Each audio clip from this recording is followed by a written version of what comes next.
ESPN 94.1 FM and AM 930 present The Drive.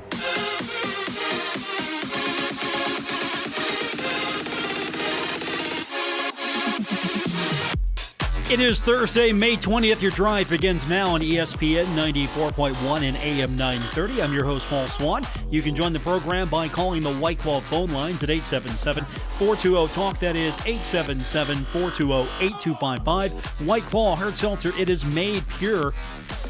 Coming up today on the program, we're going to hear from Jay Silverman, Director of Marketing and Production for the West Virginia Power. He joins me here in the 5:30 segment. Coming up here in about 10 minutes, we're going to speak with the new assistant coach for the Marshall women's basketball team, Jenna Burdette. She'll join us here and say about 15 minutes, give or take. So we'll talk to her, get her thoughts on taking the position at Marshall. As I mentioned, your phone calls also on Twitter at Paul Swann. There's a lot to get into. Let's start with Marshall recruiting again. This is not my forte because this means you have to keep constant visual on all of this. And let's just be honest. I'm good letting a guy like Tom Bragg over at Herd 247. I'm good. Let him do all that work. He does a great job of it. I'm just going to follow along what he says, and that's why from time to time he's going to be on the show, because he's going to do a fantastic job on telling you what's happening because he's watching that all day. I just find out when I follow Tom. Sometimes I see some things, like, for example, Austin P., defensive lineman, Tyqua's Legs from Tennessee. He is committed to Marshall. And honestly, I want to say this right now. I think Coach Huff has made my job a lot easier because if I need something to talk about, I just go to Twitter, pull up Coach Huff's Twitter account and see what he's talking about. And really, that sometimes can be my day. Just figuring out what Coach Huff is going to talk about, and then, like, for example, let's go. Here we go. Let's see what we can come up with right now. So we go to Twitter. If you pull up Charles C. Huff, and he'll retweet things. So 22 hours ago, the Herd just got bigger, and he's got a Steph Curry gift. Wrong one to have. You should have had a LeBron one, Coach, but we're going to let that slide. So he'll retweet stuff. Makes my job a lot easier. So I appreciate Coach Huff. But every time something happens, he's right there on Twitter.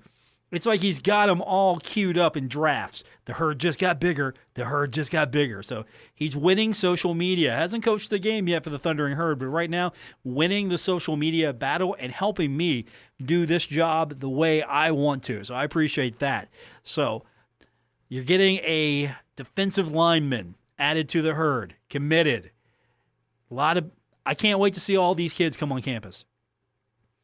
It feels like there's 70 or 80 of them. I know that's not the case, but it feels like there's 70 or 80 kids that right there are all going to be showing up at the same time. Competition is going to be interesting this year for spots on this team. That's for sure. So, recruiting news today. More added to the Herd. The Herd just got bigger. That should be the name of the update. The Herd just got bigger. We turn our attention to some of the other things that are happening at Marshall. For one, congratulations to Allie Harrell, Sage Pry, named to the National Fast Pitch Coaches Association All Mideast Region teams. Harrell was first team. Pye was on the third team. So good things are happening for the softball team. So congratulations to them. Also for the Thundering Herd. Some good news. We really don't follow much, but Marshall will continue in track. There's going to be a few qualifiers for the pre-tournament, so there's some good news there from the track and field team.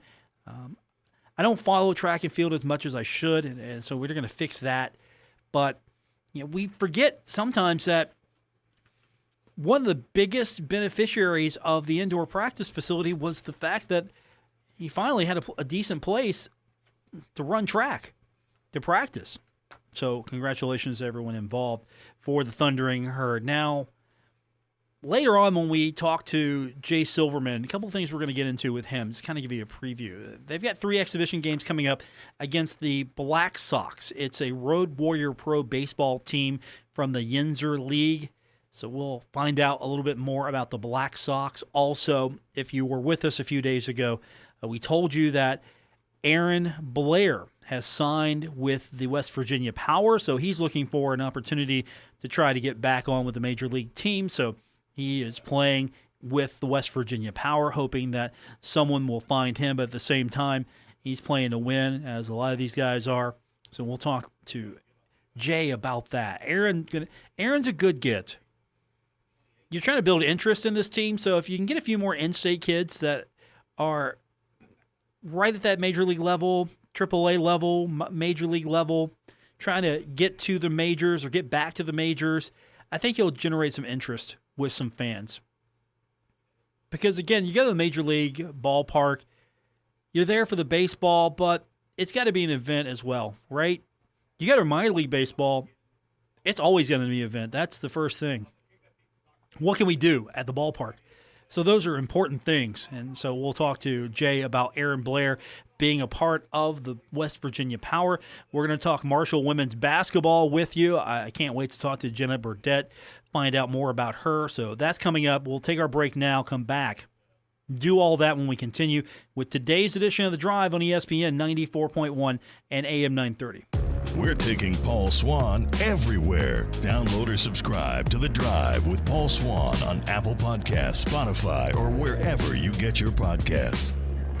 Still to come, we're going to hear from Jay Silverman, Director of Marketing for the West Virginia Power. The Power have exhibition games coming up this weekend against the Black Sox. They're a Road Warriors pro baseball team out of the Yinzer League. But we turn our attention now to basketball. Yesterday, Marshall head basketball coach Tony Kemper making the announcement that Jenna Burdette joining the Thundering Herd women's basketball staff. We had Coach Kemper on yesterday. He told me everything I needed to know about Jenna, but I still need to talk to Jenna. So Jenna's with us now on the program. Tony talked you up, Coach. He said that you were going to be, I guess the impression I got from him was you're the good cop on the sideline with him now, and Lexi is going to be the bad cop. Oh, that's fine with me. I think I got the easier job of the season. Well, he said that Lexi talked a little bit more trash, so I don't know if that's going to be a point of contention, if you're going to be the trash talker, but that was the impression I got from Coach yesterday. Oh, I don't back down from a trash talk, so I guess we can share that role. Okay, fair enough. Jenna Burdette, my guest, she is taking the job as an assistant basketball coach with Tony Kemper and the Marshall women's team. What made Marshall a good fit for you? I think Marshall has a great program going. I think they're going in the right direction. And Coach Kemper, he's been great in this whole process. It's taken a while to get hired, but I'm finally excited to get closer to home to my family. It's about an hour and a half to my family. So it'll be the closest I've lived to them in about 6 years. So I'm super excited for that and just to be able to coach basketball again. Yeah, Coach alluded to that yesterday. He wouldn't mention the particular area, particular color of green that's associated with where you're from. So, he twitched a little bit when we brought it up, but that means you get to stay home a little closer. And at the same time, you get to be a part of a program that, as you mentioned, is progressing, growing, your Conference USA. But you came from a program last season in Northern Kentucky. They're pretty good in basketball as well. Yeah, we had a pretty great year last year. I was only here a season, but really enjoyed it, really enjoyed the area and our program there in the Horizon League. They're just getting better every year as well. So I'm excited for another transition, but really excited to be a part of the Herd family now. When you are finally able to take to the court, get on campus and be with the team, with the coaching staff, what are you looking to bring to this program? What do you think your major contribution will be? Yeah, I think my major contribution, other than, the basketball piece in terms of on the court, would just be the relationship piece. I think that's a huge part that doesn't always get taken account for, and that's just, knowing every player and actually getting to know them as a person instead of just a basketball player. I think when the staff does that, it really translates to the court. And I think, having two females on staff now will be good for the players to be able to have two coaches there to connect with that, are kind of younger and kind of new to the game. And, we both played Division I basketball, so we've kind of been in their shoes. And be able to help mentor them and, get them ready for life after basketball. My guest, she was hired by Coach Kemper to be a part of the women's basketball team, Jenna Burdette. She's going to be taking the role as an assistant coach. And I talked to Tony about that yesterday, the fact that you're still pretty young in your career. You've played. You have the ability to go out and be on court if need be. And that's something that Coach Kemper talked to me about. He said he liked your answer in the interview process when you said, look, if I have to, I'll just have to go out on court. If we need someone to practice against, I'm out there. Yeah, I mean, that's no problem. I think when I played, we had assistant coaches that would jump in. So I guess I kind of just thought that was normal. And he told me after the interview, he said, I really like that answer. And I was like, well, you just got to do what you got to do sometimes. And especially with COVID and can't have practice players all the time. So playing against, someone experienced will always help a team. Do you think that's a trend? That's the exception? Because it feels like that's an advantage today. You're able to get out there and not just coach, but you're actually able to go demonstrate either by showing how it's done. I mean, you've got that advantage there. You've played. You had a pretty good career in the Atlantic 10 all-rookie team. You were an all-conference selection. You're among an elite group of women who have hit the 1,000-point mark at Dayton. So you've done it a lot. You've seen it all, and you're still able to probably go out there and do that. Yeah, I think it is an advantage for us having Lexi and I out there to be able to do that. That way our players see different options. We can play a certain way. So that way they can just really learn the game and be able to read all the different options that come with us, playing a different way every possession. I think, we'll be able to do that, and it'll definitely be an advantage for us. You think also that the fact that your resume, you have a championship resume, you have a pedigree of winning. What do you see when you look at this Marshall program? What was your evaluation? I mean, there's potential there, but when you started researching, getting a kind of a feel of what is this program about, what do I have to work with? What do you think that was maybe missing? And does you having that background maybe bring some of that here, a culture of winning to try to get this team to the next level?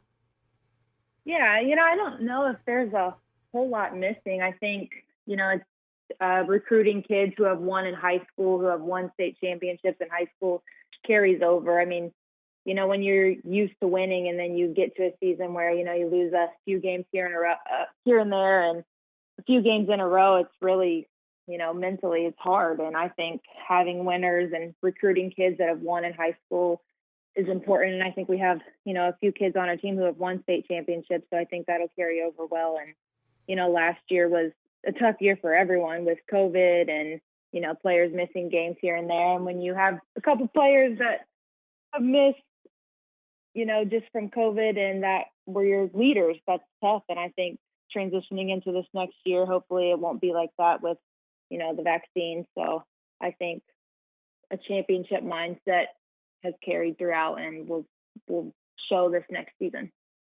Jenna Burdette, my guest, she has joined the Marshall women's basketball team. She's going to be an assistant coach with head coach Tony Kemper.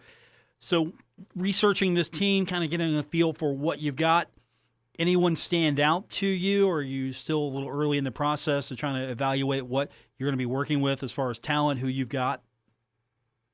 Yeah, I mean, it's still early in the process, but I'm excited to, I get to coach the guards. That's my background. I was a point guard in college, and, I've obviously watched Savannah Wheeler, who was a point guard last year. I'm excited to get to work with her. I think her and I actually play similar styles when I was in school. So it'll be fun to get to teach her and just get to learn her game. But, I'm really excited for that. Joining us on the program is Jenna Burdette. She's going to be joining the Marshall women's basketball team. Talking to Coach Kemper yesterday, I was trying to get a feel for how difficult this whole process has been. He alluded to that he hasn't had the opportunity to have everyone together just yet, and you've gone through this process as well. Just how relieved are you going to be where we are finally getting to a point where we can get back on the court with everybody? Everybody can be in the same room. Recruiting's going to be happening soon here. What was your experience trying to navigate everything happening during the pandemic? Yeah, so I was actually a director of operations at Northern Kentucky before coming here. So dealing with all the COVID protocols, dealing with all our travel and meals. Like you said, we couldn't have our team in one room together to eat a team meal before the game. So I'm relieved that hopefully that's not an issue this year. Hopefully we can do team building activities. I think that hurt a lot of teams this past year, is just not being together and getting to know each other on a personal level and not just how they play basketball. And, when you talk about recruiting, that's, kids are coming to school this year and haven't been on campus before. They didn't get to have official visits last season. So I think that'll be huge for us in June. Hopefully we'll get a couple kids on campus. And I think that, for everyone in the country, that'll be huge. You also are one of two new hires. You've got Lexi Barrier, we alluded to earlier, a standout from Ironton High School. She's had a great career as well. What do you know about her? As she's, I'm sure, it's important you know who you work with. So, what do you know about your new coworker? Yeah, I've actually known Lexi for a while. We grew up playing in the same AAU organization. She was a few years younger than me. We actually played against each other in college when she was at James Madison. So I, obviously haven't seen Lexi in a while, but I know she had a great year at NC State, who is obviously one of the top programs in the country. And I know she brings a lot to the table. She's super energetic, super great person, and I'm excited to just get to work with her. Who got the better of whom when you went up against her? We won, actually. Wasn't going to mention that, but I mean, I'm going to ask that question. You don't have to, but I'm going to. Yeah, we played them, I think, my senior year, actually, and we got the better of them. But it was a good game, very good game. Okay. You're going to remind her of that if you haven't already? I have not, but I mean, maybe. Okay, I think it's fair game, and if you don't, I will next time I have her on. So don't worry, I will be the bad guy for you. But Coach Kemper, as a coach, you mentioned him, this program. What do you know of him? He is definitely a person that has a personality that he gets along with everybody. It feels like, but you really feel his excitement and passion. Was there something about him that made you think, okay, this is, I want to work with this guy. I want to work and contribute to what he's building. Was there anything maybe you can put your finger on there? Yeah, I mean, Coach Kemper, he's been just so straightforward through this whole process. He doesn't, overemphasize things that aren't actually true, which is, not, you don't get that a lot nowadays. He's just so passionate about basketball, and I'm so excited to get to work with someone who's, willing to take my ideas and willing to teach me. And, just today he's called me a couple random times just to talk about transition offense and just going through it on the phone with me, since I'm not on campus yet. So that's been great. I love to sit down and I can talk about basketball for hours, and I feel like he's the same way. So I'm excited to just focus in on basketball, focus in on recruiting, and get this thing rolling. How's house hunting? Because that was a theme of yesterday. The house hunting was priority number one, so I'm sure you had to hit the ground running. Yeah, I toured a couple houses yesterday. I still haven't found a place.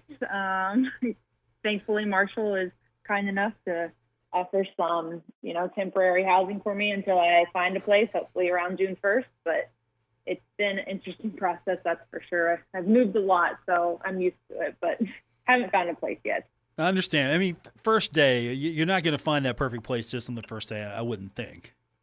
Yeah, so I've got a little bit of time, so hopefully it comes sooner rather than later so I don't live out of a suitcase. Speaking of where you're living now, how familiar were you with Huntington before you decided to take the job? I mean, Marshall is one thing, but the surrounding community, what was your early impression, or what are your impressions? Yeah, actually, when I was little and growing up and into high school, I played AAU for West Virginia Thunder, which then at that time was based out of Huntington. So I actually came to Huntington a couple times a week just growing up. So I'm very familiar with the area. I hadn't been probably since my AAU days. So I'm not super familiar with Marshall, but I've been on campus a couple times already just from the interview and was there this week. So I'm it's a nice town. I think it's, really coming up. I saw a lot of older buildings downtown that just look like they're being remodeled. And when you look online at apartments, everything just seems to be going in the right direction. My guest, she is the new assistant coach with Coach Kemper for the Marshall women's team, Jenna Burdette. Coach, congratulations. Thanks for doing this. I really appreciate it, and look forward to having you back soon once we get closer to basketball season. Yeah, thanks, Paul. Thanks for having me. It's been fun. Jenna Burdette, she's going to be on Tony Kemper's staff, and I can't wait to get her on campus full-time and see where this program is going. I'm excited. I'm excited where Coach has been bringing this program. I keep saying that, and I'm going to continue to say that. I think Coach Kemper is the right guy for this job right now, and I think this team's going to break through soon. When we continue, we're going to talk baseball. Jay Silverman, he's the director of marketing for the West Virginia Power. He joins me next here on ESPN 94.1 and AM 930.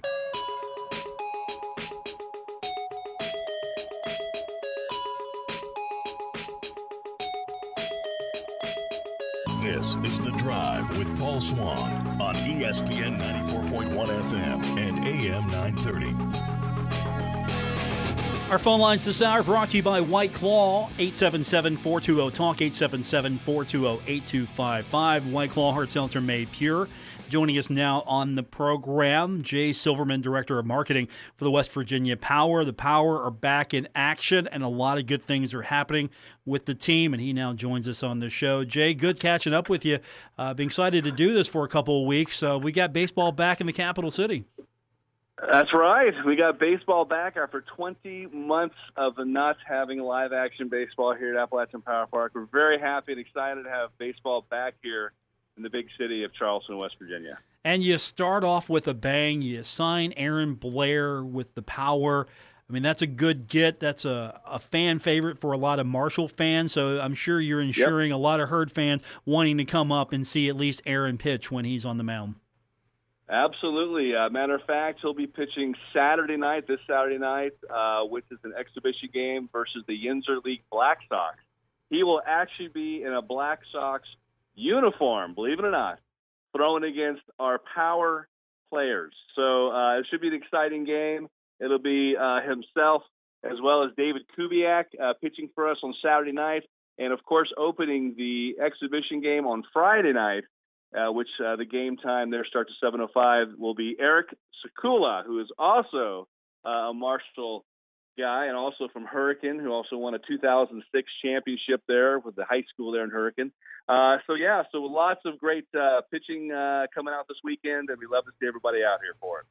What can we expect this year from the West Virginia Power? I know new organization, new league, higher level of baseball. This is going to be still Power baseball, but there are a lot of changes that come with it. So what can you tell us about? Absolutely. Yeah, it's going to be exciting, I'm sure. Yeah, for us, we're used to here in Charleston, West Virginia, the single A level, low A level for one of the affiliates. Either it was Seattle before, or it was the Pittsburgh Pirates. So, you usually get kind of the younger kids that come through here, just kind of doing their assignment for their affiliate, trying to get up to the big show. But what we have here in Charleston, West Virginia are former major league players, as well as guys who have been through the system for quite a few years, who are just trying to get that second chance to get back into the game. So we really look at it as kind of more of a higher class than the regular minor league system. So I guess if you can go through single A to triple A, you have yourself your regular minor league system, where here you got major leagues and you got us, the 4A level, I guess you can call it. It's kind of what we don't really call it, but that's kind of what we say, because you have the high caliber of players that are playing for us. To try to get fans maybe familiar with some of the new teams they're going to be facing off against, we start with the Black Sox. They're a Road Warrior Pro baseball team. As we mentioned, the Yinzer League. What is all of that about? Yeah, the Yinzer League is just a kind of a development league for the independent leagues. You have the Atlantic League, the Frontier League, and the American League. And we are, I guess you could say, partners with Major League Baseball. So the Yinzer League up there in Washington, Pennsylvania, has about 4 to 6 teams, I believe. And those teams are developing players that we sometimes have to go into their pool and get players for. I believe the Inzer League, since they've been in conception since 2018, they've brought over 200 players into our independent league ball, which, of course, the Atlantic League has probably taken some players from there as well. For us in the Atlantic League, we are in the Southern Division with the Lexington Legends. So if you're familiar with that team from the Sally League, they join us here in the Atlantic League, along with Gastonia and High Point. And in the Northern Division, you got the Long Island Ducks, who won it all in 2019, with Lancaster, the York Revolution, the Southern Maryland Blue Crabs. So you got an 8-team Atlantic League. Again, we are partners with Major League Baseball, so they kind of use our league to do sometimes a little bit of rule changes, maybe some experimental things, like maybe moving the rubber on the pitching mound back 12 inches, which is what we're doing in August, just to see if we can create a little extra time, maybe for a batter, to try to get on base to create more excitement. Stolen bases, you might see some more of that this year, because of the fact that in order to pick off somebody, you have to actually step off the rubber before you can actually throw the ball. So there's a lot of different minor rule changes that get experimented upon in this league, because we're partners with Major League Baseball. So they like to kind of run some experiments to us. So at times we accept the challenge and we try it out for them. You don't really test it out in the minor league market as much, because those guys are trying to get to the show. So they don't want to change the game. So they use us to sometimes do experiments with. And it's always fun. For the regular fan, it's just baseball as normal, and we're very excited for it. Yeah, baseball, and of course the baseball experience still happening at Power Park, because I keep seeing these promotional emails. You've got Wiz Khalifa, you've got concerts galore, you've got so many events happening. I don't think anything's missed a beat, really. No, it hasn't really. We've didn't have a 2020 season, so we want to make sure we come back in full force. Let our fans know that Appalachian Power Park is here, not just for baseball, but also for just the full family entertainment. Again, we got the Wiz Khalifa and the Bone Thugs and Harmony concert, as well as the Midland Country concert coming out here as well. So, and we'll have many concerts to announce as well as time goes through the schedule here. Anything you can reveal? I know the Power are well known for fun promotions. What do you have maybe that you can preview, or is there anything you can break right now? Absolutely. Well, a lot of different things. Everyone's used to seeing fireworks on the weekends, so we thought we'd really amp up our game. And on Saturday nights, we're showing a mega blast fireworks show. So we're giving a huge show on Saturday nights, so when you come out to the game. But, we thought we'd give you a little bit more. We're going to do 20 shows this year of fireworks. We're also going to give you a mid-week fireworks show, because we think getting through Hump Day is an important day of the week. So we're also going to have some fireworks on our Hump Day Wednesdays. So we're going to have a wonderful fireworks show for you on those home games. One of the other great things we're also having this year is we have Pride Night coming on Thursday, June 10th. That's presented by Element Federal Credit Union. We also have our Reds Hall of Fame weekend, which is on Saturday, June 19th, and also on the 20th. And we have some extra cool things down the line as well, including the world-famous crazy hot dog vendor, and, of course, the Legends of Wrestling, which we're bringing in Sergeant Slaughter, which will be a great time as well. And further down the road, we also have we're giving away a diamond ring to the ladies, so you got to dig it up out of the field. So that should be a good promotion to watch after the game. And we're going to give away some used cars, because who needs a good ride, right? If you might need a good ride. It's COVID. It's trying to help people out. I mean, I could use a good ride. A couple of used cars. Yeah. There you go. I need that. I don't know how good of a ride it's going to be. As long as it runs, we're going to do our best to make sure that we get a bunch of used cars out here and give them away. So Sergeant Slaughter, last time I saw Sergeant Slaughter, he was at then the Funny Bone, which was a comedy club in Huntington, and he put me in a headlock. That was the last time I saw Sergeant Slaughter. He put you in the headlock. Well, you can come out again. We'll see if he'll put you in the headlock again. I'm sure he would. Sergeant Slaughter. He's Sergeant Slaughter. Of course he is. Yeah, he'll be out here on Friday, August 20th. Should be a great time for that. So get warmed up. He'll put you in the headlock for sure. But he'll be out here for that. Jay Silverman's joining me, Director of Marketing for the West Virginia Power. Now, the exhibition block is Friday, Saturday, and Sunday. This is a precursor to the season coming up. It's happening quicker than we thought.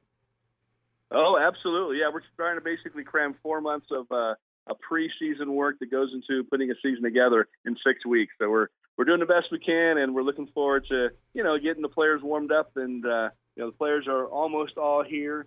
And we're going to get them going this weekend here with some wonderful exhibition games. So very excited for that. Aaron Blair. Again, you're right. It's go ahead. Yeah, I was going to say Aaron Blair is going to be on the mound in a Black Sox uniform of all things. That's right. Yeah, Saturday again. The game time is 6:35 on Saturday. Aaron Blair will be facing his own teammates, so it'll be fun to watch.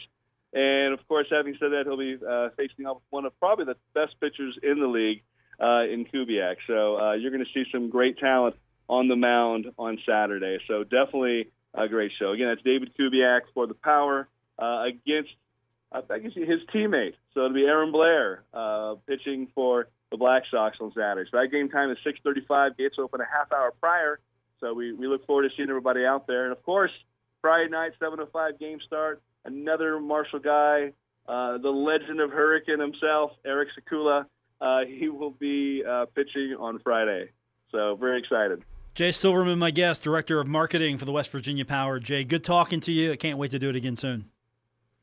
We appreciate it. Anytime. Give us a call. That's Jay Silverman. He's from the West Virginia Power. Friday, Saturday, and Sunday.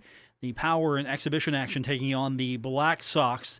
They are a Road Warrior team out of the Yinzer League. We will get your phone calls in now at 877-420-TALK, 877-420-8255. Our phone lines this hour brought to you by White Claw Hard Seltzer, made pure. More coming up here on ESPN 94.1 and AM 930.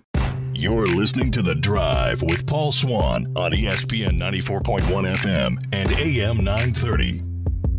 Final segment for today's edition of The Drive on ESPN 94.1 and AM 930. I'm your host, Paul Swann. You still enjoying the glow of Marshall winning the national championship against third-ranked Indiana, Division I soccer champions? Jameel Roberts with his third straight game winner of the NCAA tournament with that golden goal in the 98th minute. You want to hear it again? I do. Joseph now again wanted to cut in on that right foot like he always does. Laid off to Diaz. He'll take a shot, bounces back. Still Diaz! Shot! Digs through! It's get across! And it's Roberts there again! Roberts does it again! 3 straight games, and this one's the big one! He's given him the national championship! For the first time ever! The Thundering Herd are top of the heap! That doesn't get old, does it? It does not get old. And you saw the celebration. You saw the fan support. Chris Grassi, he knows Marshall fans are the best. He talked about that fan support. Immense credit. I mean, what an atmosphere. Did the last person to leave Huntington turn the lights out? It's just been, I mean, this has been absolutely incredible. I mean, this shows you, for all those, people out there looking for schools. And I know there's a lot of, a lot of mid-major schools that have great programs, and hopefully we've won it for them as much as for us. But generating that crowd, having the Herd Nation here and having them be such a big part of this has just given us that extra boost, given us that extra energy. This was amazing tonight. I think we would have bought every ticket. If they had twice as many tickets, we would have bought every ticket. The guys were tailgating, cheering us on, and the pressure got bigger for us, but the support was twice as big as the pressure, and they really made it possible for us. And what an environment they created for our guys to play soccer in. I mean, absolutely hats off to them. Love every one of them. I think I got a back-breaking hug from at least 50% of them today. So, I'm very, very proud to be a part of this group. Fan support was there in Cary, North Carolina, at this complex, the Vet. Fan supports have been there. And of course, I've been watching social media. People are buying their championship shirts and going crazy about that. I haven't seen that kind of activity since maybe 1992. I know I'm aging myself here, where everybody was wanting a 1AA championship shirt. So kind of get that feeling once again. And you talk about what made this possible or who made this possible. A lot of it was Chris Grassi. He saw what was happening at Marshall and realized that this is a place where I can win. I can win a national championship here. They're committed to soccer. And when I talked to him earlier this week after the win, I just wanted to get his thoughts on Mike Hamrick. Mike Hamrick was a partner in this. Mike has talked about, hey, I don't know much about soccer. I'm going to let him do his thing. Yeah, and that was wise. But Mike made the decision to bring in Chris Grassi and try to win a national championship, and it paid off. And a lot of it has to do with the investment that Mike Hamrick made and the vision he saw when the soccer field needed replaced. He went all in, and he's been a great partner for Chris Grassi. Yeah, it's the support from Mike and from Jeff has been fantastic. I think the facility, obviously, I was in Charleston watching that thing go up, and it was always, watching it go up, and it was like, man, that looks like a nice place. That looks like a place you could play some good soccer in. And Mike's been totally supportive. He's been the first one to tell you he doesn't know anything about soccer, but he knows what he likes. And he's kind of give us the freedom and sort of left us alone to get on with it. And we've had the support when we needed it. So yeah, hats off to him. And this is as much for all the guys in the athletic department, the facilities guys who plow in the field, Chris who plow in the field for 8 hours when it snowed, and our academic staff and our trainers, our marketing people, everybody, and that's all all down to Mike and the people who've people he's put in place to kind of make this all happen. So, fantastically grateful for the opportunity that he gave me. Let's hope we're talking about Mike Hamrick as your athletic director here for the next few years. Give him an opportunity to do that for baseball. That would be a tragedy. I know we've been kind of hanging, okay, when we're going to get a contract announcement, when we're going to find out, when will we hear, what's the extension going to be, how's this going to go down, why haven't we heard anything, all of that. And I'm hoping that we're going to hear that here in the next few days, that Mike is going to have an extension on his contract, let him do for baseball what he has been able to do for soccer. I mean, the pandemic has really thrown everyone back, and I think now that we're crawling out of this, it's baseball's turn. We want soccer to win national championships. We now want baseball to be competitive and compete on a yearly basis. We want to be able to see Jeff Wagner be able to recruit to the facility, bring a kid in and not have to worry about, okay, coach, where's this stadium? Where's the field? Where do you play?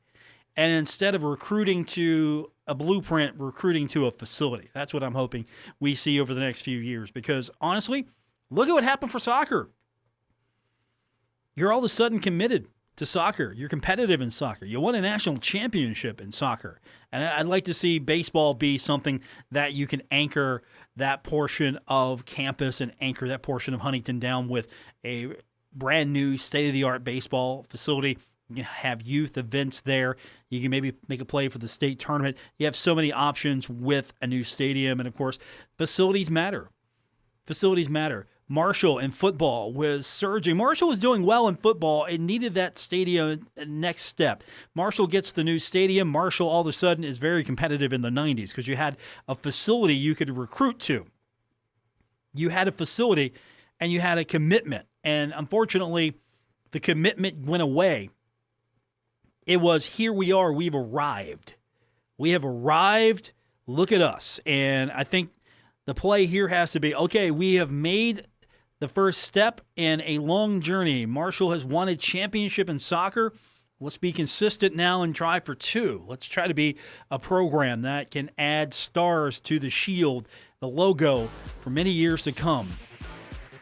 Let's give baseball that opportunity as well. And that's going to do it for this edition. Thanks for tuning in. I'll be back tomorrow. We'll do it all over again with you here on ESPN 94.1 and AM 930.